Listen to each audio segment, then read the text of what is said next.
Hi friends, மாயா சீனு சீரியலை பற்றி தான் நம்ம இந்த வீடியோக்குள்ளே பார்க்க போகிறோம். வாங்க நம்ம வீடியோக்குள்ளே போகலாம். ரகுராம் மாயா கிட்ட சொல்லியிருந்தாங்க, உங்கள் அப்பாவை நாளைக்கு நீ வர சொல்லிடு அப்படிங்கவும் இதை கேட்டதுமே மாயா அதிர்ச்சி அடைகிறாங்க. அடுத்து பார்த்தோம்னா சிவா மாயாவோட அப்பாவுக்கு ஃபோன் பண்ணி இங்கே நடந்த விஷயத்தெல்லாம் சொல்கிறாங்க. இதை கேட்டதுமே கிஷோர் சொல்கிறாங்க, என் பொண்ணு மேலே எந்த தப்புமே இருக்காது. ஏன்னா என் பொண்ணு சீனுக்காக அவள் என்னெல்லாம் பண்ணியிருக்கான்னு எனக்கு தெரியும். அதை வெளியே சொல்லக்கூடாதுன்னு சொல்லியிருக்கா. அதனால தான் என்னால் சொல்ல முடியல. அப்படி இருக்கும்போது அவள் எந்த தப்புமே பண்ணியிருக்க மாட்டா. அவளை யாருமே தப்பா பேசிடாதீங்க, நாளைக்கு நான் வந்துடுது அப்படின்னு சொல்லவும் உடனே சிவாவும் சரின்னு சொல்லிட்டு போனை வைக்கிறாங்க. அப்போ பார்த்தோம்னா ரகுராம் ரூம்ல இருக்கும். இப்போ ஜானகி சொல்றாங்க, என்னங்க நான் சொல்றது கேளுங்க, மாயா இந்த மாதிரிலாம் தப்பு பண்ணியிருக்க மாட்டா. உங்களுக்கு மாயாவை பத்தி தெரியாது அப்படிங்கும்போது இங்க பாரு, நீ எதுவுமே இதை பத்தி பேச வேண்டாம், நாளைக்கு கிஷோர் வரட்டும், அதுக்கப்புறம் நான் பார்த்துக்கிடுது அப்படிங்கிறாங்க.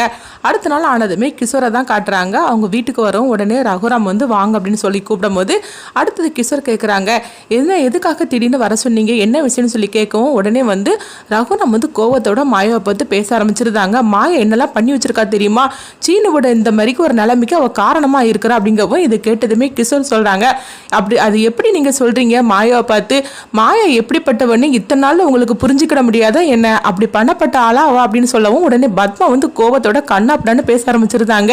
என்ன பேசிட்டு இருக்கிறீங்க, உங்க பொண்ணுன்னு சொல்லிக்கிட்டு நீங்க இந்த மாதிரிலாம் பண்ணிட்டு இருக்கிறீங்க. ஆனா என் பையனோட வாழ்க்கையே இவ அழிச்சிட்டா.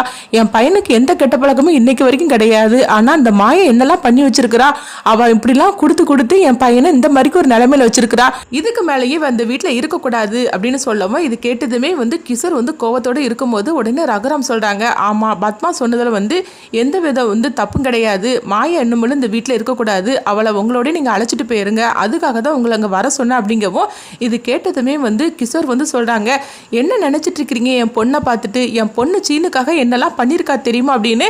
கிஷோர் அவங்க மாயா 50 லட்ச ரூபா பணம் சீனுக்காக கேட்டிருந்தாங்களா, அந்த எல்லா விஷயத்தையும் சொல்றதுக்காக வராங்க. அப்ப மாயா தடுத்துறாங்க. அப்பா நீங்க எதுவுமே பேசாதீங்கப்பா அப்படிங்கும்போது உடனே கிஷோர் சொல்றாங்க, என்னம்மா நீ இப்படி பேசாம இருந்துட்டு இருக்கிற, அவங்க உன்னை பத்தி என்னெல்லாம் பேசிட்டு இருக்கிறாங்க, கடைசியில உன்னை என் கூட அழைச்சிட்டு போக சொல்றாங்க, அப்படி இருக்கும்போது சீனுக்காக நீ என்னெல்லாம் பண்ணியிருக்கேன்னு அவங்ககிட்ட சொல்ல வேண்டாமா அப்படிங்கும்போது உடனே மாயா அழுதுகிட்டே சொல்றாங்க, இல்லப்பா நான் அப்படி சொல்றதா இருந்தா நானே சொல்லியிருக்க மாட்டேனா, நீங்க எதுவுமே சொல்ல வேண்டாம், நீங்க அமைதியா இருங்கப்பா அப்படின்னு சொல்லவும் உடனே ஜானகி ரகுராம் கிட்ட சொல்றாங்க, இங்க பாருங்க நான் சொல்றதை கேளுங்க, மாயா அந்த மாதிரி தப்பு பண்ணக்கூடிய ஆளே கிடையாது, அவளை பத்தி உங்களுக்கு நல்லா தெரிஞ்சிருந்து நீங்க இப்படிலாம் செய்யலாமா அப்படிங்கவும் சந்தர்ப்ப சூழ்நிலை தான் இதெல்லாம் சிக்க வச்சிருச்சுது, மற்றபடி மாயா மேல எந்த தப்புமே கிடையாது அப்படிங்க. உடனே பத்மா வராங்க, என்ன நீ நினைச்சுக்கிட்டு இருக்கிறீங்க, நானும் பார்த்துக்கிட்டு தான் இருக்கிறேன், ஆரம்பத்துல இருந்தே மாயா பண்ணக்கூடிய தப்பு எல்லாத்துக்குமே நீங்க அவளுக்கு சப்போர்ட்டா இருக்கிறனால தான் அவள் இன்னைக்கு இந்த மாதிரிக்கு ஆட்டத்தை போட்டுட்டு இருக்கிறா, அவளுடைய ஆட்டத்துக்கு என் பையனை பலிகடை ஆக்குறதுக்கு நான் தயாரா இல்லை, எனக்கு இருக்கிறதே ஒரே ஒரு பையன், அவனுக்குன்னு ஒரு நல்ல வாழ்க்கை நான் அமைச்சு கொடுக்கணும்னு முடிவு பண்ணிட்டேன், இதுக்கு பிறகு அவள் எனக்கு மருமகளா வேண்டாம், இவளுக்கு கூடிய சீக்கிரத்திலேயே இவளுக்கு என் பையனை விட்டு டைவர்ஸ் பேர் நான் அனுப்பிவிடுதேன் அப்படின்னு சொல்லவும் இதை கேட்டதுமே அதிர்ச்சி அடைகிறாங்க மாயா, கிஷோர், ஜானகி எல்லாருமே. உடனே அவங்க கிஷோர் சொல்றாங்க, என்ன சம்பந்தி நானும் போனா போதுன்னு பார்த்துட்டு இருக்கிறேன், நீங்க என்னன்னா என் பொண்ணை டைவர்ஸ் பண்ணதுக்காக உங்க பையனை விட்டு நீங்க அனுப்ப சொல்ல போறீங்களா, என்ன நினைச்சிட்டு இருக்கிறீங்க அப்படின்னு சொல்லி கேட்கவும் உடனே ஜானகி சொல்றாங்க, அங்க பாரு பத்மா, நீ இந்த மாதிரிக்கு கோவத்துல நீ வார்த்தைகளை விட்டுறாது அப்படின்னு சொல்லும் போது, இல்ல நான் எல்லாம் தெரிஞ்சிருந்தேன் நான் பேசிட்டு இருக்கிறேன், இதுக்கு பிறகு ஒரு நிமிஷம் கூட இந்த வீட்டுல இருக்கக்கூடாது, என் பையனுக்கு பொண்டாட்டியாவே வாங்கக்கூடாது, இவன் எனக்கு தேவையே கிடையாது, இவளை அவங்க அப்பாவோடைய அனுப்பி வச்சிருங்க, தயவு செய்து இவளை கூட்டிட்டு போயிருங்க அப்படின்னு கையெடுத்து கும்பிடவும் உடனே மாயா கிஷோர்கிட்ட சொல்றாங்க, சரிப்பா நான் உங்க கூட வந்துருதம்பா அப்படின்னு கண்கலங்கவும் இதை கேட்டுட்டு ஜானகி அதிர்ச்சி அடைகிறாங்க. அப்ப ஜானகி சொல்றாங்க, இங்க பாருங்க நான் சொல்றது கேளுங்க, அவ எந்த தப்புமே பண்ணல, நான் சொல்றது கேளுங்கன்னு ஜானகி எவ்வளவோ எடுத்து சொல்றாங்க. ஆனா ரகுராமும் பத்மாவும் கேட்கிற நிலைமையில இல்லை. இதனால பார்த்தோம்னா மாயா கிஷோர் கூட போறதுக்காக முடிவெடுத்துருந்தாங்க. அடுத்து பார்த்தோம்னா சீனுவை கடைக்கு சீக்கிரமாவே பத்மா அனுப்பி விட்டுருந்தாங்க. ஏன்னா சீன் இங்க இருந்தாக்கி அவன் காரியத்தையே கெடுத்து போடுவான், அதனால கிஷோர் வரதுக்கு முன்னாடியே கடைக்கு அனுப்பிவிடணும்னு சொல்லிக்கிட்டு கடைக்கு அனுப்பி விட்டுருந்தாங்க. அடுத்து பார்த்தோம்னா கிஷோரோட மாயா ஊருக்கு போறதுக்காக கிளம்பவும் கரெக்டான நேரத்தில் சீன் அங்கே வந்துருந்தாங்க. சீனு வரவும் மாயா கிஷோரோட போறதுக்காக இருக்கிறத பார்த்துட்டு சீனு அதிர்ச்சி அடைகிறாங்க. வாங்க மாமா எப்போ வந்தீங்க அப்படின்னு சொல்லி கேட்குறாங்க. அப்போ மாயா கையில் பேக் இருக்கிறத பார்த்துட்டு உடனே சீனு கேட்குறாங்க, எங்க மாயா நீ கிளம்பி இருக்கிற அப்படிங்கும்போது அப்போ கிஷோர் சொல்றாங்க, என்ன மாப்பிள்ள ஒண்ணுமே தெரியாத மாதிரிக்கு கேட்டுட்டு இருக்கிறீங்க?